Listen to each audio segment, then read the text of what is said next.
Right. కొంచెం ఇటు వచ్చేస్తే మాధవీలత గారు ఈసారి ఎంపీ ఎలక్షన్స్ లో నిలబడబోతున్నారు, వాస్తవమా?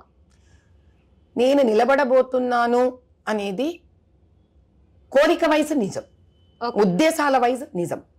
నేను నిలబడతాను అనేది టికెట్ డిక్లేర్ అయినప్పుడు అప్పుడు అది నిజం కింద మారుతుంది. ఈరోజు మాధవీలత వరకు ఎస్, నాకు ఒక భేటీ, ఒక అద్భుతమైన పోటీ ఇచ్చి బరిలోకి దిగాలి అన్న ఉద్దేశం మాత్రం ఖచ్చితంగా ఉంది. ఏ పార్టీ నుంచి? బీజేపీ. జాయిన్ అయ్యారా?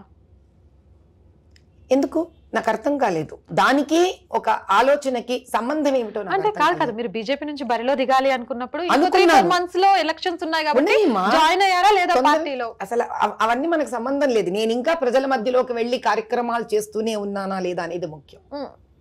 అంటే లాస్ట్ మినిట్ లో మీరు ప్రజల మధ్యలో ఉన్నారు కదా అనేసి లాస్ట్ మినిట్ లో అయితే బీజేపీ పిలిచి మీకు సీట్ ఇవ్వదు కదా అని ఎవరు చెప్పారు మీకు?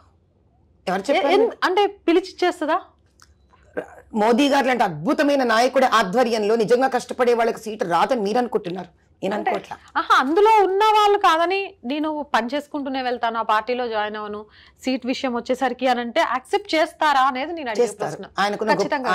ఆయనకున్న గొప్పతనం ఎటువంటిదంటే ప్రజల కోసం నిలబడ్డ ఎవరినైనా సరే ఆయన వరకు విషయం అందితే ఒక్క నిమిషం కూడా వెనక తిరిగి చూడకుండా వారి కోసం నిలబడాలన్నదే నిజంగా ఆయన ఈసారి రాజస్థాన్ డెసిషన్లో కానీ, మధ్యప్రదేశ్ డెసిషన్లో కానీ, ఛత్తీస్గఢ్ డెసిషన్లో కానీ ఆయన ఒక నిజమైన మహానుభావుడు, యోగి అనేదే ఆయన నిరూపించుకున్నారు. ఈరోజు నేను ఇంకా పార్టీలో చేరడం అనేది ఈరోజుకి ఇంకా నేను చేరకపోవడానికి కారణం ఏంటంటే దాని తగ్గ దానికి ఒక పద్ధతులు, దానికి ఒక విధి విధానం, దానికి ఒక ప్రాసెస్ ఉంటుంది. కానీ ఆ ప్రాసెస్ ఎప్పుడైతే జరుగుతుందో ఆ కాలంలో నాకు ఒక కోరిక ఉండకూడదు అని ఎక్కడా రూల్ లేదు. డెఫినెట్ గా నా కోరిక ఏదైతే ఉందో, నా ఉద్దేశం ఏదైతే ఉందో దాన్ని పట్టుకొని నేను నా సేవా కార్యక్రమాలు నేను చేస్తూనే ఉన్నాను. బీజేపీ పార్టీలో నేను చేరడం అనేది తద్వారా మాకు జరిగే చర్చలు మాకు జరుగుతూ ఉన్నాయి. ఏదో ఒక రోజు చేరుతాం. నా ఉద్దేశంలో చేరితే తప్ప పని చేయకూడదు, చేరితే తప్ప మనం ముందుకు వెళ్ళకూడదు అనే ఇబ్బందులు పార్టీకి లేవు, నాకు లేవు. కాబట్టి నేను ఆ పార్టీలో చేరడానికి ప్రప్రథమైన కారణం మోదీ గారికి కానీ పార్టీకి కానీ వాటికి ఉన్న ఆశయాలు నన్ను ఎక్కువ అటు పక్కకు తీసుకొని వెళుతున్నాయి. కాబట్టి ఒకసారి ఆశయాలు నచ్చాక ఒకరిది ఒకరికి, ఒక వ్యక్తిగా నాకు, పార్టీగా మా నాయకుడికి, ఇలా అందరి ఆశయాలు ఒకటే ఉన్నప్పుడు ఇట్ ఈస్ ఓకే. ఈరోజు కాకపోతే రేపు, రేపు కాకపోతే ఎల్లుండి పార్టీలో చేరడం అనేది చేసే కార్యక్రమాలకు కానీ ఉద్దేశాలకు కానీ ఎక్కడ అడ్డుపడడం లేదు. Its own process. నేను చేసే పనులు నేను చేసుకుంటూ వెళ్తున్నాను.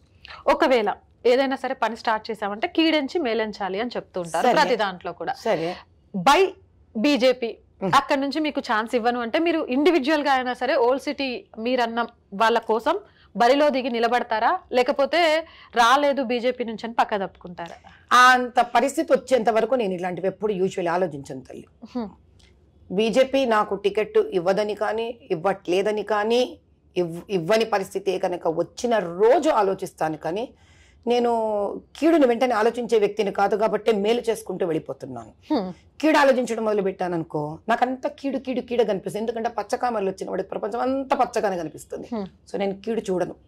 నాకున్న కీడల్లా ఒకటే, ఏమిటి అని అడగండి. చెప్పండి. Whether it is BJP, whether it is independent, what ever it is, నేను చేసే ఈ ప్రయాణంలో, ఓల్డ్ సిటీలో నేను చేస్తున్న ప్రతి వీధిలో నేను చేసే ప్రయాణంలో నాకు ఏదైనా వ్యక్తిగా ప్రాణాంతరంగా సమస్య వచ్చే కీడు ఉంటే ఉండొచ్చేమో తప్ప దానికే భయపడలేదు. ఇంకేం కీడు ఉంటుందబ్బా?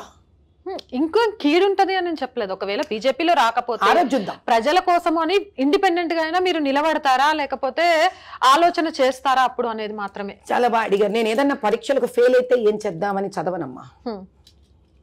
సో ఆ అటిట్యూడ్ లేని వాళ్ళు ఇక్కడ కూడా అలా ఆలోచించరు. రాకపోతే ప్లాన్ బి ఏంటి అని ఆలోచించి నేను చదువుకోను. నా జీవితంలో నేను ఎప్పుడు చదువుకోలే.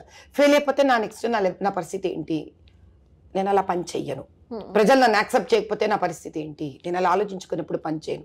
నా పనిలో కనుక కరెక్ట్గా పద్ధతైన ప్లానింగే కానీ, ధర్మమే కానీ, న్యాయమే కానీ ఉంటే నేను ఎంచుకున్న గోలు నేను వెళ్ళి తీరుతాను అని నమ్మకంతో వెళతాను. నేను ఒక పాజిటివ్ యాటిట్యూడ్తో వెళ్తాను. రిజల్ట్ భగవంతుడి చేతిలో ఉంది. అలా ఒక రిజల్ట్ వచ్చే రోజుకి ఆ రోజు మళ్ళీ మీరు రండి, ఆ రోజు మనం ఇంకో ఇంటర్వ్యూ చేద్దాం. డెఫినెట్ గా